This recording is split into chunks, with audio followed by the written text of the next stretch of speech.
Welcome back to Antics at the Armory. We're back for another set of Dominaria spoilers. Today we're going to have April 7th, 8th, and 9th. There was a slow trickle of spoilers this weekend, so I figured I'd cover all of them at once. So for the 7th, there was one card released. It is Arcane Flight. 1 blue for an enchantment aura. Enchanted creature gets +1/+1 and flying. It's a common. So this card, nothing all that special about it. 1 blue to get +1/+1 of flying is pretty good. It'll see a lot of limited play. The best thing about this though is that artwork. Having that adorable cat there with those beautiful blue wings. Oh, it's just amazing. I'm going to definitely buy some of these in foil just for my collection. Next, we have the spoilers from April 8th. To begin with, we have Dread Shade, 3 black for a creature shade at rare. It is a 3/3. Tap 1 black. Dread Shade gets +1/+1 until end of turn. This is going to see all the limited play in the world. This is going to be a bomb for limited, and you're going to first pick it if you have the opportunity and you're in black.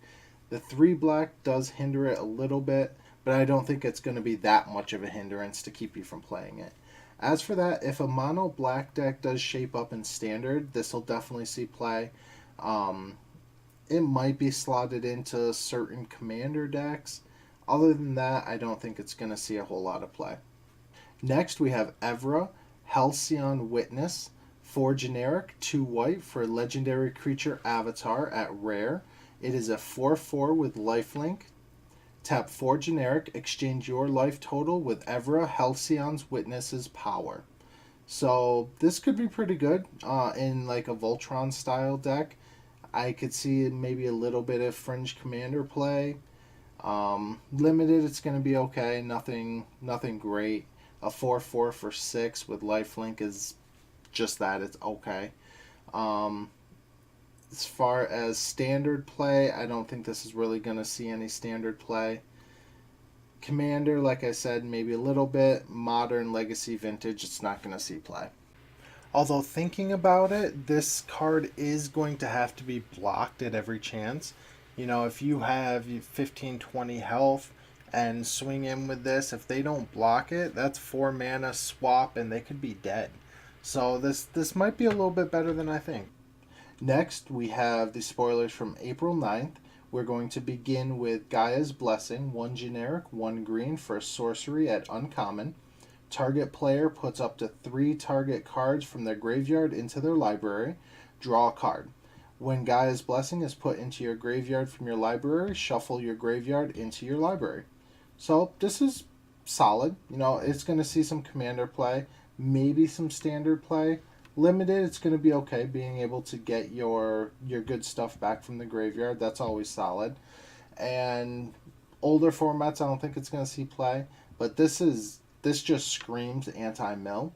So to all of you out there that are looking for sideboard cards or for commander cards that just hose your buddy's mill deck, this is it.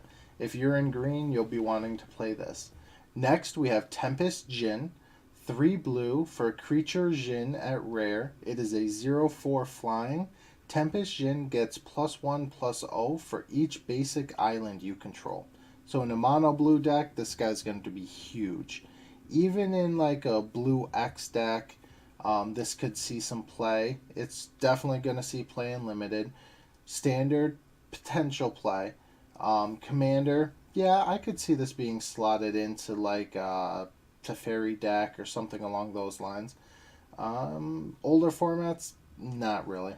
Next, we have Multani Yavimaya Avatar. 4 generic, 2 green for a legendary creature elemental avatar at Mythic. It is a 0/0 base with reach and trample. Multani Yavimaya Avatar gets +1/+1 for each land you control and each land card in your graveyard. Tap 1 generic, 1 green, return 2 lands you control to their owner's hands. Return Multani from your graveyard to your hand.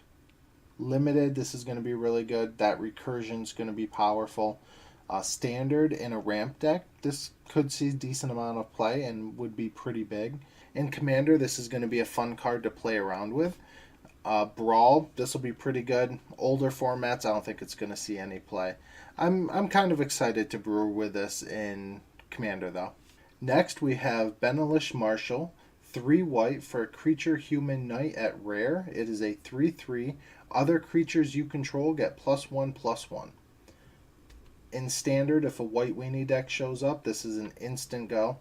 This is going to go into any limited deck that you have white in, and as long as you can get the 3 white consistently, you're going to slot this in.